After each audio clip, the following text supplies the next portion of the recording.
Class 9 का first lesson कर रहे हैं बेटा। फर्स्ट लेसन में हमारे 6th डांस तक हो चुके हैं। अब आगे देखते हैं। लेसन है हमारा दो बैलों की कथा जिनके लेखक थे प्रेमचंद जी। इसमें हीरा और जो मोती जो बैल होते हैं जो अपने मालिक झुरी से प्रेम कर रही स्नेह करते हैं इत्यादि वो बताते हैं उनके बारे में। घर झुरी बैलों को देखकर स्नेह से गदगद हो जाता है। जब यानी कि बैल झुरी ने अपने बैलों हीरा और मोती को अपने साले के पास बेच दिया था और वे वहां से अपनी रस्सी को तुड़वाकर वापिस आ जाते हैं तो उस समय उनको देखकर वह क्या होता है, बड़े स्नेह से खुश हो जाता है।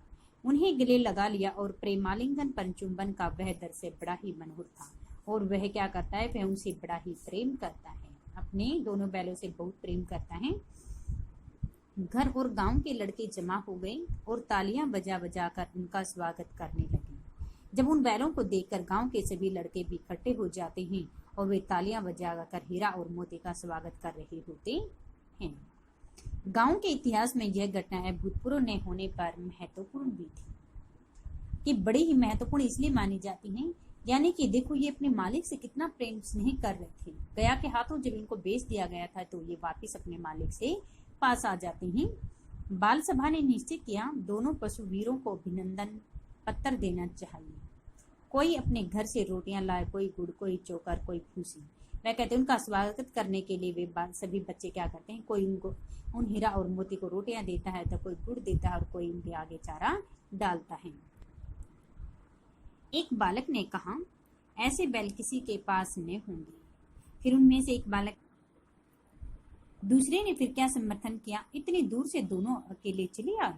फिर दूसरा व्यक्ति क्या कह रहा है कि ये हीरा और मोती जो दो बैल होते हैं गया के हाथों जब इनको बेच दिया गया था वहां से वापिस अकेले आ गई है। फिर तीसरा क्या कहता है, बैल नहीं है, वे उस जन्म के आदमी हैं। इसका प्रतिवाद करने का किसी को साहस नहीं हुआ।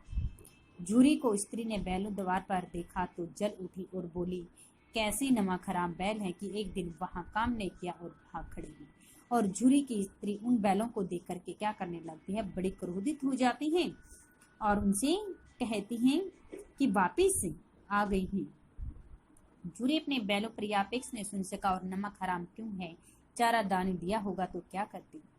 फिर झुरी अपनी स्त्री से क्या कहते हैं कि बेचारे जो बैल होते ये क्या करते हैं, जब इनको खाने के लिए कुछ दिया ही नहीं गया तो ये क्या करेंगे, वापिस आएंगे ही। स्त्री ने रोग के साथ का बस तुम्ही तो बैलों को खिलाना जानते हैं और साथ हम। फिर स्त्री यानी कि झुरी की पत्नी झुरी से कहती है कि सिर्फ बैलों की देखभाल करना तुम्हें ही आता है, बाकी इनको तो चारा वगैरह दाना चारा कोई डालता ही नहीं, सिर्फ पानी पानी पिलाकर ही रखते हैं। झुरी ने चिड़ा चारा मिलता तो क्यों भागते। फिर झुरी अपनी पत्नी से कहता है कि अगर मेरे बैलों को अगर वहां पर चारा मिल जाता तो ये वापिस भाग करे नहीं आते। स्त्री चढ़ी भागे इसलिए कि वे लोग तुम जैसे बुद्धों की तरह बैलों को सहलाते नहीं हैं। फिर वह चढ़ जाते और कहते कि तुम जैसे मूर्ख नहीं है कि वो बार बार उनको उनसे स्नेह करते रहे, खिलाते हैं तो रगड़कर जोतते भी हैं। वे कहते हैं कि अगर उन्होंने बैलों को खिलाया भी है तो वे क्या करते हैं, उनसे उतना ही काम लेते हैं। तुम्हारी तरह नहीं है अकेले को खिलाते खिलाते रहे लेकिन काम ना करवाए। ये दोनों ठहरे कामचोर निकले। अब देखूं कहाँ से खली और चोकर मिलता सूखे भूसे की। फिर वह इसकी स्त्री क्या कहती है कि मैं देखती हूँ इनको कहाँ से भूसा रोटी, मैं इनके आगे क्या करूंगी, ना तो यानी कि खली वगैरह डालूंगी और इनको भूसी रोटी इनकी भूसी डालकर दिया जाएगी। तो बैलों को खाली फिर वह क्या करते हैं, मजबूर में उन बैलों के आगे खाली भूसा डाल देती हैं और बैलों ने नाद में मुंह डालते फीका फीका जब लगता है तो वह अपने आप में वह कहते कि इसमें ना तो आज कोई चिकनाट है ना किसी प्रकार का कोई, लेकिन झुरी उनकी आंखें भर आती हैं और वे एक दूसरे की तरफ क्या करने लगते हैं, देखने लग जाते हैं। झुरी ने मंजूर से कहा थोड़ी सी खली क्यों नहीं डाल देती, वे चुरा कर डालते ने दादा पीछे तो तुम भी उन्हीं की से कहोगी। दूसरे दिन झुरी का साला फिर आया और बैलों को ले गया। साला फिर आया और दो बैलों को ले चला। फिर क्या कहते हैं, दूसरे दिन झुरी का साला फिर उन बैलों को लेने के लिए आ जाता है और उन बैलों को ले चला। अब भी उसने दोनों को गाड़ी में जोता। 2-4 बार मोती ने गाड़ी को सड़क की खाई में गिराना चाहा, संभाल लिया और वह ज्यादा सहनशील भी था। फिर वह कहते 2-4 बार मोती ने क्या किया, गाड़ी को सड़क से की खाई में गिराना चाहता है लेकिन वह सहनशील ज्यादा था, समझदार भी था, इसलिए उसने क्या कहा, बचा लेता है। संध्या समय घर पहुंचकर उसने दोनों की मोटी रस्सियों से बांधा। फिर वह क्या करता है, झूरी का साला जो गया होता अपने घर ले जा करके उन दोनों बैलों को फिर मोटी मोटी रस्सियों से बांधता है। वह कहता है कि श्राद्ध का मजा चखाया, फिर वही सूखा भूसा डाल दिया। फिर वह कहता है कि यानी कि आते वक्त तुमने मेरे साथ जो शरारत की थी उसका मजा फिर वह उनको चखाता है, किस लिए कि वह उनके सामने क्या करता है, सूखा भूसा डाल देता है। अपने दोनों बैलों को खली चूनी सब कुछ दी और उनके पास जो बैल थे उनके पास खली वगैरह डालता है, लेकिन उन बैलों के पास सूखा भूसा डालता है। दोनों बैलों का ऐसा अपमान कभी नहीं हुआ होगा, चूरी इन्हें फूल की छड़ी से भी नहीं छूता था। फिर वह कहते हैं कि हीरा और मोती दोनों आके हमारे जो मालिक झूरी ने हमारे साथ ऐसा अपमान कभी भी नहीं किया। वे ना तो कभी हमें मारते थे और बड़े प्यार प्रेम से हमें हरे सर को सहलाते थे। उसके टिक्कार पर दोनों उड़ने लगते थे। वो एक बार बोलता था दोनों उसके सामने आ जाती थी। या मार पड़ी आहत सम्मान की व्यथा तो थी, उस पर मिला सूखा भूसा। नाद की तरफ आंखें तक ने उठाई। उन्होंने क्या क्या, नाद यानी कि जहाँ जिसमें उनको डाला भूसा डाला जाता है उसकी तरफ वो देखते तक भी नहीं है। दूसरे दिन गया ने बैलों को हल में जोता, पर इन दोनों ने जैसे ही पाँव ने उठाने की कसम खा ली थी और मारते मारते थक गया, पर दोनों ने पाँव ने उठाया। फिर अगले दिन क्या करता है, गया उन बैलों को अपने खेत में हल जोतने के लिए ले जाता है और हीरा मोती ने दोनों ने कसम खा ली थी कि हमने अपने पैरों को उठाना तक नहीं है। तो उसी समय क्या होता है, गया को क्रोध आ जाता है, वह उन्हें मारते मारते थक जाता है, लेकिन वो बैल भी इतने अड़ियल थी कि वो भी आगे तक नहीं, उन्होंने एक कदम भी आगे तक नहीं बढ़ाया। जब उस निर्दयी ने हीरा के नाक पर खूब डंडे जमाए तो मोती को गुस्सा काबू के बाहर हो गया और हल लेकर भागा। हल, रस्सी, जुआ जोत सब टूट टाट कर बराबर हो गया। गले में बड़ी बड़ी रस्सियां न होती तो दोनों पकड़ाई में न आती। फिर ये कहते हैं जैसे ही गया ने हीरा की नाक पर खूब डंडे मारे तो मोती अपने दोस्त की उस अपमान को सहन नहीं कर सका और उसे बहुत ज्यादा गुस्सा आ जाता है। फिर वह क्या करता है, दोनों अपनी मोटी रस्सियों को लेकर और हल को लेकर के भाग निकल पड़ते हैं और फिर गया का हल और यानी कि जो जुआ होता है वह क्या करता है, टूट टूट कर बिखर जाता है। फिर वो आपस में बातें करें, अगर हमारे गले में रस्सी नहीं होती है तो हम गया के हाथों वापिस पकड़ में नहीं आते। इसमें से प्रश्न बनेगा हमारा, हीरा ने मुख्य भाषा में कहा, यानी कि सांकेतिक भाषा में क्या कहा, भागना व्यर्थ है। फिर आपस में हीरा मोती से कहता है कि हमारे लिए भागना व्यर्थ की बात है। मोती ने उत्तर दिया, तुम्हारी तो इसने जान ही ले ली, अब की बड़ी मार पड़ेगी, पढ़ने दो, बैल का जन्म लिया है तो मार से कहाँ बचेंगे। फिर आपस में यानी कि वो बातें करते हैं।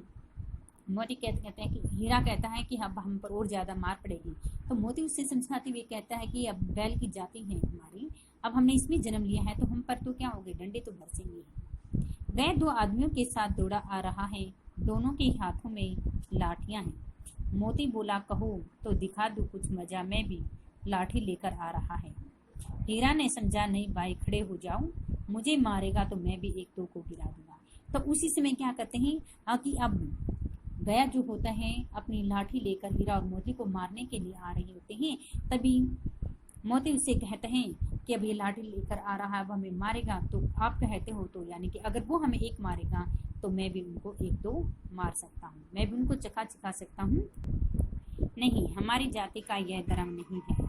मोती दिल में ऐंठ कर रह गया। गया आ पहुंचा और दोनों को पकड़ कर ले गया। कुशल की उसने इस वक्त मारपीट न की, नहीं तो मोती की पलट पड़ता और तेवर देख कर गया और उसके सहायक समझ गए कि इस वक्त टाल जान मसलहत है। इस गद्यांश में से हमारे कुछ आंसर बनते हैं।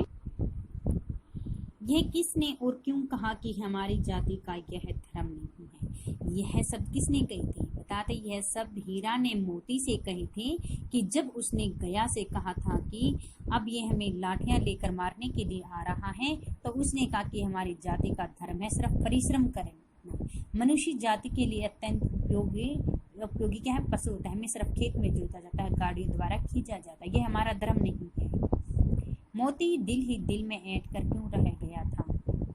मोती गया और उसके सहायकों को सबक सिखाना चाहता था जो उन्हें मारने के लिए आ रहे थे। बैलों को मारने से बैल और भी क्रोधित होकर के उन्हें मार सकते हैं। हीरा ने लेकिन उसे मना कर दिया कि हमें उसकी दिल ही दिल में ऐंठ कर रह जाता, अपने क्रोध को, अपने गुस्से को क्या करता है, जो मोती हीरा होता है, मोती अपने गुस्से क्रोध को अपने अंदर ही दफना लेता है और वह बड़ा ही रह जाता है। गया ने बैलों को क्यों नहीं मारा? गया ने बैलों को इसलिए नहीं मारा क्योंकि उन्होंने देखा कि क्रोध भरी आंखों भरी हुई मुद्रा को देखकर वह समझ गया था कि अगर मैंने इन बैलों को, हीरा और मोती को मारा तो ये भी क्या करेंगे, मुझे जरूर मारेंगे, बदले में आक्रमण करेंगे, इसलिए वह उन्हें नहीं मारा। बैलों ने क्या अपराध किया था? गया ने बैलों को जब हल में जोता था उन दोनों ने कसम खा ली थी कि बैलों ने यह कसम खा ली थी कि हम आगे एक पैर तक भी नहीं रखेंगे। और फिर गया ने क्या किया, हीरा की नाक पर खूब डंडे मारे और हीरा और जो मोती होते हैं हल और रस्सी और जुए को लेकर वहां से भागे निकलते हैं। अब इसी गद्यांश में से हमारे प्रश्न बनते हैं कि झूरी जब प्रातः काल सोकर उठा तो उसने क्या देखा था, उसकी तथा गांव वालों की क्या प्रतिक्रिया थी? कि झूरी ने देखा कि गया के द्वारा लाए गए दोनों बैल चरनी पर खड़े हैं। उनके गले में क्या थी, रस्सियां, मोटी मोटी रस्सियों के टुकड़े लटक रहे थे और उनके पांव कीचड़ से भरे हुए थे। दोनों की आंखों में विद्रोह और स्नेह की भावना थी। तो उसने क्या कहता है, झूरी अपने दोनों बैलों का अभिनंदन करता, उनका स्वागत करता है और जो गांव के जो सभी लड़के होते हैं वे तालियां बजा बजा कर उनका स्वागत कर रहे होते हैं। कुछ बच्चे तो उन्हें रोटियां खिला रहे हैं, कुछ गुड़ खिला रहे हैं और कुछ उन्हें भूसा डाल रहे हैं। लेकिन उस झूरी की जो पत्नी होती है उन बैलों को देख करके क्रोधित हो जाती है। गया ने जब बैलों को हल में जोता तो बैलों पर क्या प्रतिक्रिया थी? गया ने जब बैलों को हल में जोता था क्या हुआ था, उसमें बैलों ने काम करने से मना कर दिया था और फिर क्या किया था, गया ने उन बैलों को खूब मारा और मारते मारते जब वह थक गया था दोनों बैलों ने, लेकिन पैर तक नहीं उठा था, फिर यानी कि हीरा की नाक पर उन्होंने खूब डंडे मारे। उस समय मोती को बहुत ज्यादा क्रोध आ गया था और वे क्या करते, बैल रस्सी और जुए को लेकर वहां से भाग निकले। ऑप्शन टाइप क्वेश्चन है, झूरी के बैलों के नाम क्या थे? अभी बताया था क्या थे, हीरा और मोती। झूरी के साले का नाम क्या था, गया, जिससे झूरी ने अपने साले गया के जालिम के हाथों अपने हीरा और मोती को बेच दिया था। उसके साले का नाम क्या था, गया था। गांव के इतिहास में कौन सी घटना अभूतपूर्व थी? बैलों का अपने आप घर आ जाना, कि जब उन्हें गया, इतनी दूर गांव है उनका, लेकिन वहां से वो अपने वहां पे वापिस आ जाते हैं। बैलों के घर लौटने पर उसका अभिनंदन करने का निश्चय किसने किया था? बाल सभा ने किया था, कि सभी बच्चों ने किया था। गया के घर से भागकर आए हुए बैलों को देखकर झूरी की पत्नी क्या हो गई थी, जल भुने गई थी, क्रोधित हो गई थी। दूसरे दिन गया बैलों को कैसे ले गया था? गाड़ी में जोत कर वापिस ले गया था। गया ने बैलों को किससे बांधा था? मोटी रस्सियों से हीरा और मोती को बांध दिया गया था। झूरी के बैलों ने नाद की तरफ आंखें तक क्यों नहीं उठाई थी? क्या कारण था उनका? अपमान के कारण उन्होंने आंखें नहीं उठाई थी। ये तो हमारा अपमान हो चुका। मुझे मारेगा तो मैं भी एक दो को गिरा दूंगा, यह कथन किसका था? मोती ने कहा था। जब यानी कि वह लाठियां लेकर के झूरी मारने के लिए आ रहे थे, उस समय उसने मोती ने देखा तो उसने कहा कि यह हमें मारेगा तो मैं भी एक दो को जरूर मारूंगा, अपने सिंगों से उन पर प्रहार कर सकता हूँ। हमारी जाति का यह धर्म नहीं, यह कथन किस जाति की और लेखक ने संदेह किया था? बैलों ने कहा था कि हमारी जाति का धर्म नहीं है। गया के घर में झूरी के बैलों को रोटियां किसने दी थी? एक छोटी सी लड़की ने दी थी। तो ये हमारे ऑप्शन टाइप बड़े क्वेश्चन गद्यांशों के राइट प्लस लर्न।